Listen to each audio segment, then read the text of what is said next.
Magkapatid sa Northern Samar nagmistulang sex slaves dahil sa paulit-ulit na pangahalay sa kanila. Marami pa po akong mga pangarap na gusto kong gawin. Tapos may mga tao po na ginajudge na rin ako dahil nga sa nangyari po sa akin. Ang suspect, walang iba kundi ang sarili nilang amain. Umiiyak po ako habang nananaginip. Bumabalik po lahat yung ginawa niya sa akin. Simula hanggang sa dulo na nang ginawa niya sa akin.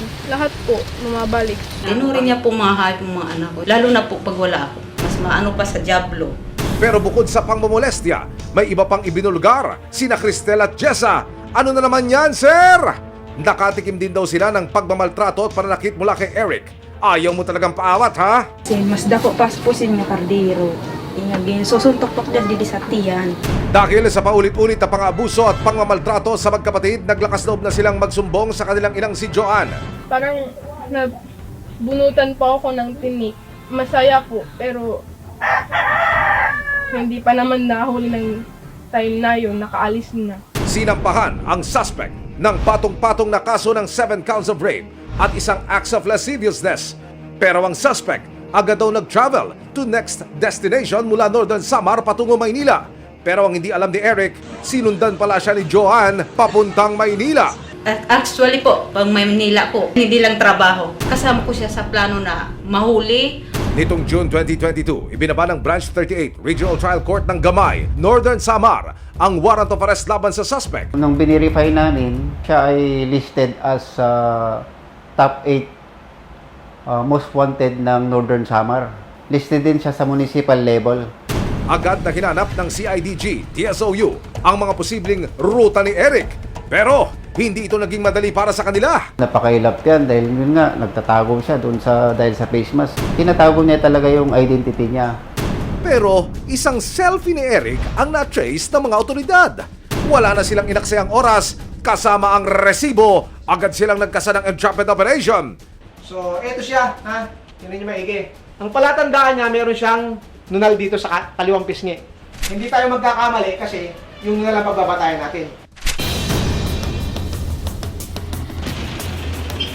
Pagdating sa lugar, agad nasukol si Eric ng mga operatiba. Nung pumunta doon, kumain, sinabayan ng ating tropa. So, nagkataon naman na talagang tatanggalin niya yung face mask. So, tinanggal yung face mask, nakita yung palatandaan na nunal. So, positive identification, hinuli na ng ating tropa.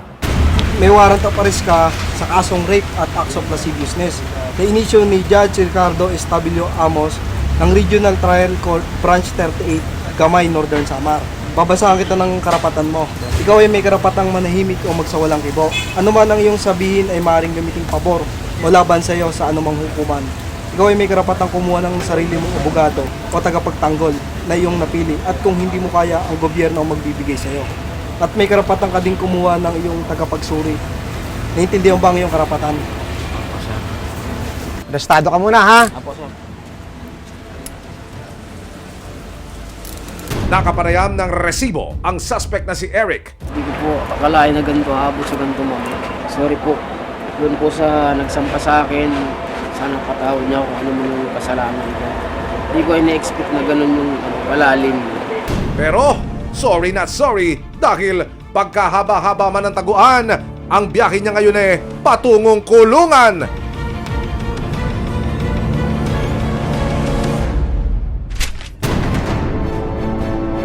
Nang makarating sa CIDG DSOU office ang suspect.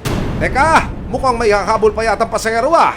Gigil na gigil si Joanne sa suspect. Nagya ka! Ganun ginawa mo sa anak ko! Nagtago ka na si Kaiya! Pinagkatiwalaan kita sa mga anak ko! Nagya ka! Ganun ginawa mo sa anak ko! Sinira mo ang mga anak ko! Wag ka! Tagal kitang hinahanap buwan ka! Nagtago ka! Akala mo siguro pababayaan ako ni God, hindi! Ang tagal mong mga anak ko, hayop ka! Maliban sa gasa, hindi mo pinakain minsan ng mga anak ko! Binubugbog mo, hayop ka!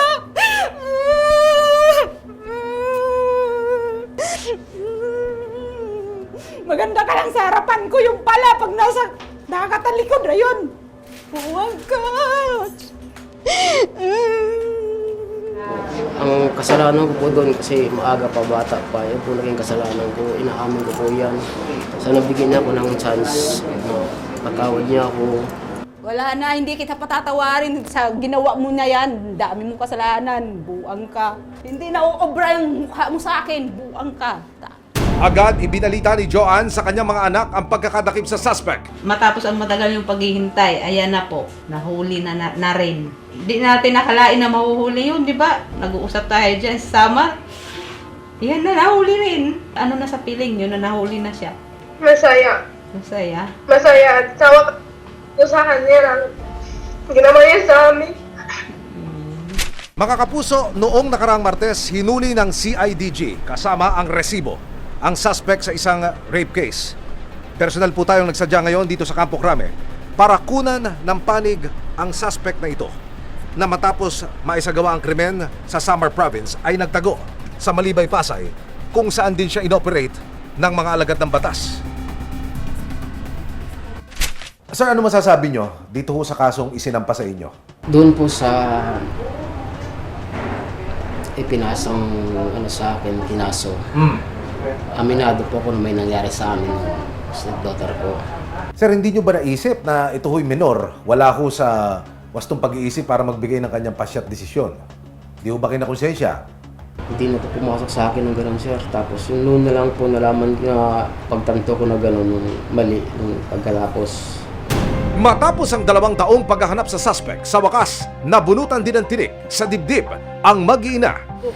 Pinapasalamat ko po sa Panginoon at sa mga iba pang tao na tulad ng mga pulis, ninyo po na natulungan po kami natulungan po ako na matupad yung dalangin ko na matagal na pong hinihiling. Anong masasabi nyo ngayon? Doon po sa pagkakamali na yun, katumbas po ng buhay ang nangyari sa akin, sa nangyari sa batang yun. Mapatawad din ako ng panahon, yung mga magulang. Sana dumating yung panahon na patawad nila ako. Malaking pagkakasala, malaking pagkakamali. Walang kapatawaran yan. Wala. Never po.